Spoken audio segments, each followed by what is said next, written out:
Agree or disagree, there was a lot at this conference to talk about throughout the hours of presentations and workshops, serious questions and answers that affect the entire diving community. But a conference is more than just talk. Technology is an integral part of diving, and most people came to see and fawn over the latest tools. Tools that solve the problems that we all face as divers. Take, for example, the problem of treating decompression illness in the field. In the future, having an on-site inflatable Kevlar chamber like this one developed by SOS Limited of London, England, is likely to become as common as emergency surface-based oxygen. In fact, TEK was an opportunity to see the very latest ideas in diving technology and to personally meet some of the minds behind the products. Whether it was closed-circuit rebreathers, full face masks and comm, active thermal protection systems, virtual imaging, or desktop decompression software, the technology is here today. Diver safety to DUI is keeping them warm. Only now, through breakthroughs in tech diving, previous barriers such as gas and decompression, we've overcome those. Now they're running up to barriers that DUI is known about for a long time, but nobody would listen to us. It's a thermal barrier. We need to be able to keep the diver warm. And our prime interest now is we've reached the limits of what we call passive thermal insulation, putting on a dry suit and having underwear there and putting gases in there to make the insulation more efficient. We now have to start looking at active thermal insulation, adding heat to the body because we're diving either too long or in too cold of an area. DUI has divers right now working with the Navy that are using a system that will keep them underwater 12 hours straight in the Arctic. This is a closed system suit. It's what we call a tube suit. Water comes in one tube and comes out the other. It comes up to a feeder, splitter valves, and it continually breaks down so that finally there's very small tubes that distribute the heated water out and around the body. And as you may be able to see here, there's a lot in the chest area because that's the area that needs to be kept the warmest. Back long ago when people were only filling scuba tanks to 2,200 pound, most of the compressors at that time were able to easily reach those pressures. But as technology has evolved, you now have many more high pressure tanks and you're actually going up to pressures as high as 5,000 psi. So the implementation of using one of our gas booster compressors allows an individual or a dive shop operator to take his existing system that still is at the 2250 mark or maybe a little higher and be able to make high pressure cylinder fills as high as 5,000 psi. Well, this particular unit is the basic oxygen rebreather that we market to the U.S. Navy, as well as our parent company offering worldwide. We refer to it as the LAR5 or LAR5, basically stands for lung automatic recirculating device. Upon exhalation, the CO2 that's been produced by the body will travel in a counterclockwise direction back into our soda lime canister, which is found underneath the breathing bag. So in the case of a military application, obviously it gives you the advantage of increased duration and makes it difficult to find a diver. No bubbles produced. Very quiet, so if you're into photography, for example, it's in some respects one of the perfect systems to be using. In fact, you can't get the fish out of your face sometimes. System capability probably exceeds that of the average technical diver and provides him with a system that will last up to 8 hours down to pretty much whatever depth he will wish to go to. It's kind of a radical development of a fairly old piece of technology. Draeger have been making rebreathers since about 1913 in one form and another. What we've done is interface modern computer electronics with an established rebreather system to develop a unit that takes the best advantage of modern materials and modern software to produce something that's totally encapsulated, something that will run your decompression for you just as well as it does run the actual mix that you're breathing, and keep that consistent at all depths. But there was a lot more than just hardware. I'm Augie Rodriguez. I am the designer, sculptor, owner, one-man operation, Trident Miniature Sea Sculptures. We do cold cast bronze sculptures, primarily of depicting diving figures. The amount of equipment a technical diver uses and whatever guys he decides to take is probably the most challenging for a sculptor to catch all the detail. These people are so detail-oriented. It's one of the most important things for them because it keeps the safety level so high. These people tend to spend money on stuff they need, and hopefully they feel that they need my work.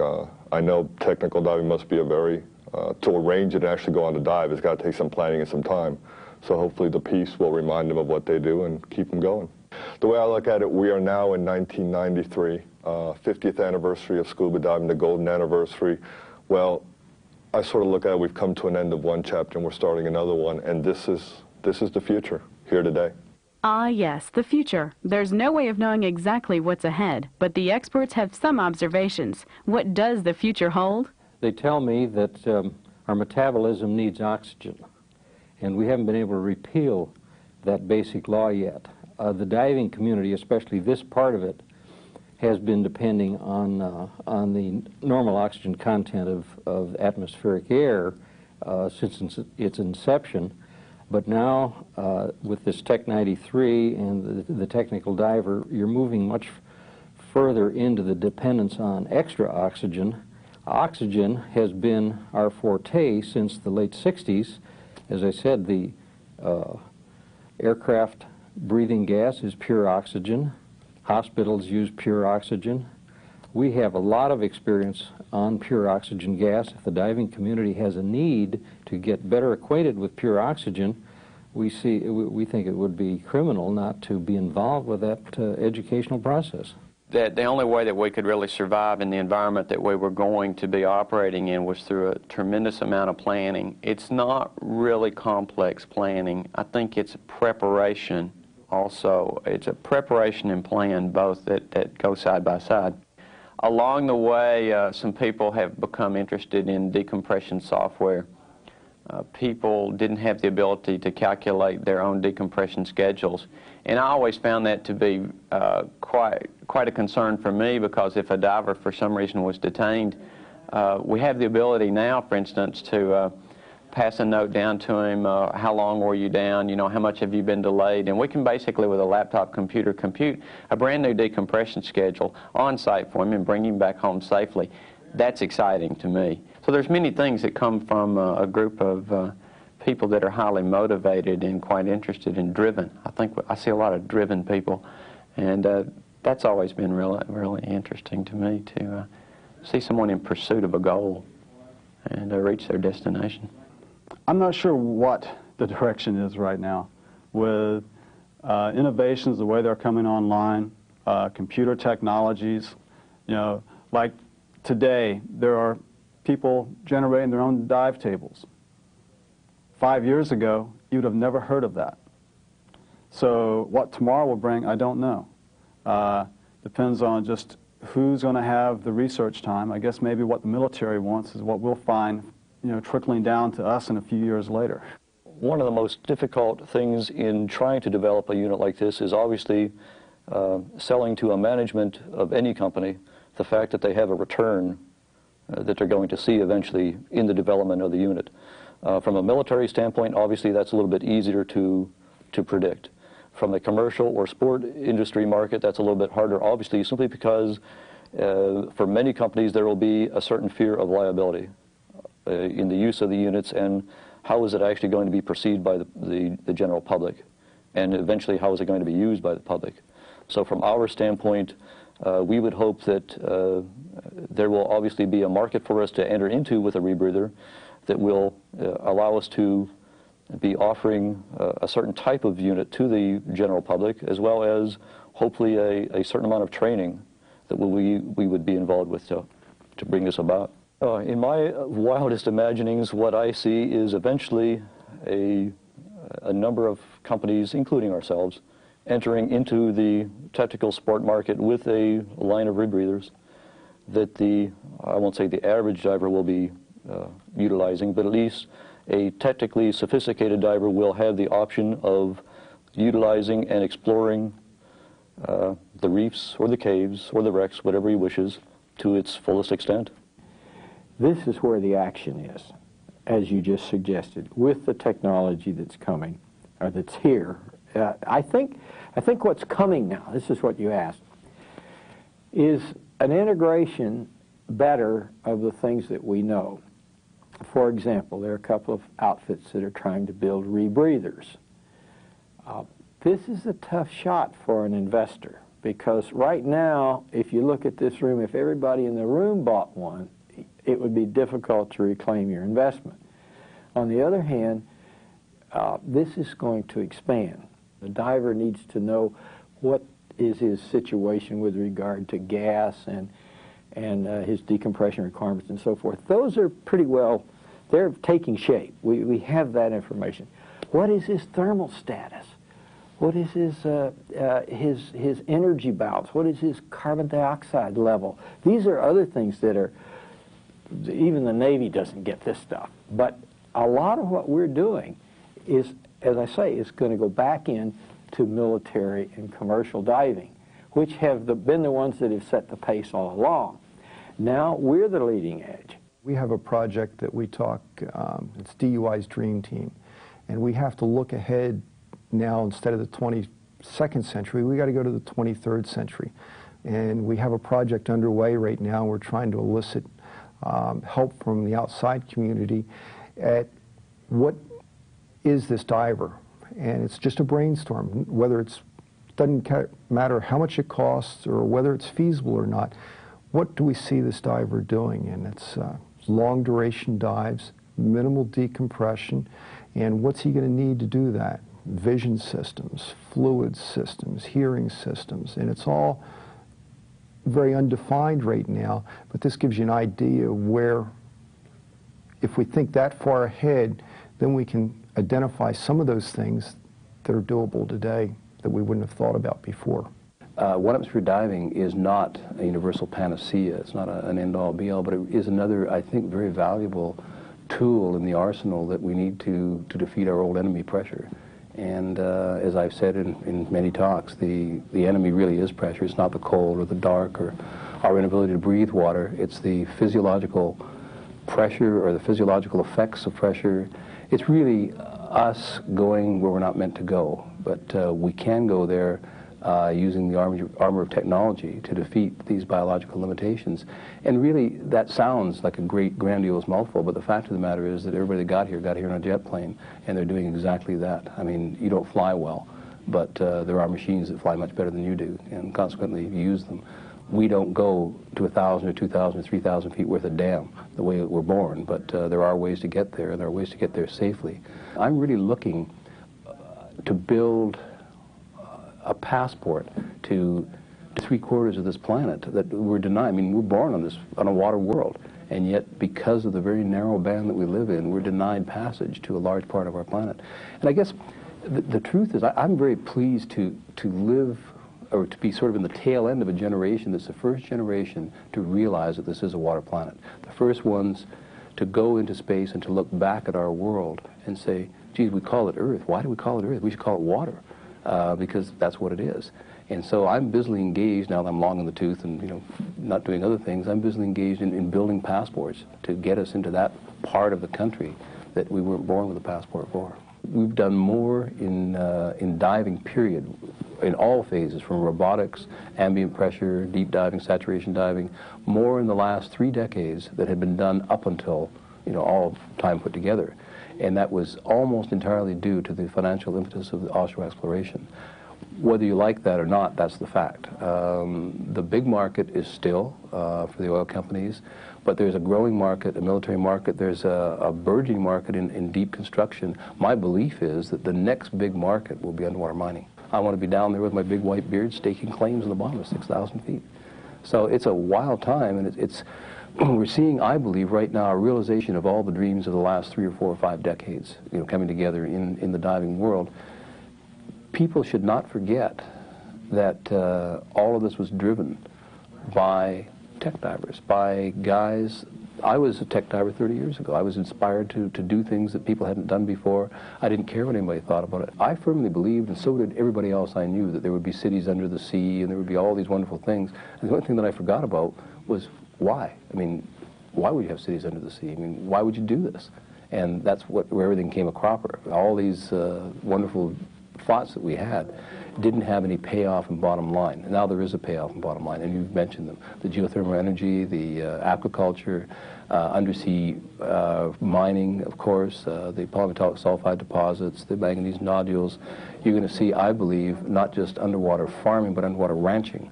And you're going to see a lot of things that are traditional ways of making a living being done underwater. You're going to see some things that are done underwater that could never be done anywhere else. And all of this wrapped up in this incredible exploding technology of computers and people. I guess I'm really grasping for words to explain how I feel about it. But when I look, my daughter, for instance, is 23, 24 years old. She's going for a master's in European language. She's over in Europe studying right now. And when I talk to her, that gives me a whole insight into her generation. And nothing scares these guys. These kids now, nothing scares them. I mean, they are a product. They're born in this technological revolution. And I think, God, you know, I thought that the guys in my time were real revolutionaries. I mean, I haven't seen anything. I mean, these kids, they don't even know that there are any limitations to anything. I mean, they treat virtual reality, they treat the ability to compute, you know, these incredible numbers, this information, communication explosion. They grew up with it. It's old hat to them. To me, it staggers, boggles the mind. So I have no reason to believe that that anything is going to plateau at all. To me, it's going to be straight up on an exponential curve, and I'm really delighted I'm going to get to see some of it, and hopefully, you know, get to participate. Where it will probably evolve at some point is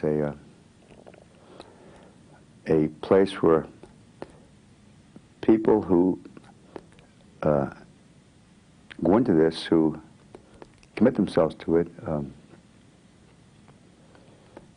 understand more why they do in themselves, take the risks they do, spend the money they do and the time they do to do all this. It's quite a commitment as compared to us commercial guys who did it for a living, or scientific people who do it to study it, or law enforcement people who do it because it's their job.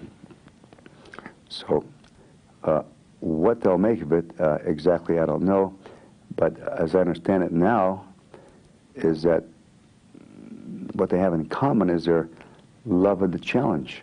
What we want to do, we want to grow recreational scuba diving. We want to make it available to society at large, assuming that they meet some health screen requirements. And, but generally, our role is to produce safe divers and expand the appeal, the mass appeal, if you will, of diving to society.